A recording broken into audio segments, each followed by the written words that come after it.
Hi, I'm Dave Taylor, Worlds Art Director on the new SSX. I'm here in the Worlds department where everyone's working pretty hard on making a new game. So this is where it all begins. The level design begins up here with our brief. This is what we define to be the whole SSX experience. And here we have our concept artist who's managed to replicate what we feel to be the iconic exaggeration that we're looking for in our game. So we have a bunch of examples here. We weren't happy just to have a regular half-pipe in the game. Imagine if you were coming through off the back of Everest and you managed to find this huge natural half-pipe. How would it look in our universe? You know, obviously overscaled, plenty of opportunities for tricks, plenty of opportunities for the player to take his own path, do his own thing. Canyons, you know, these sort of things you wouldn't even get in a conventional ski resort.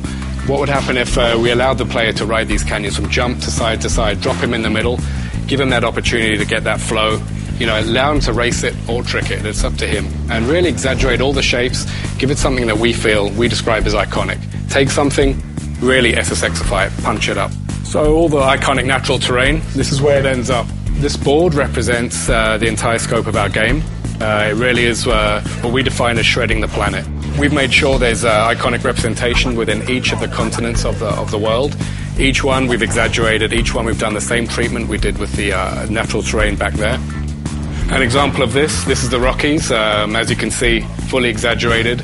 And we wanted to take a theme to each of these things. So for example here, imagine if an avalanche came crashing through a whole train network, what kind of playground would that give the player? We also wanted to give the player a lot more freedom in how he chose to explore these regions. So we came up with the concept of drop points, allowing the player to drop himself in.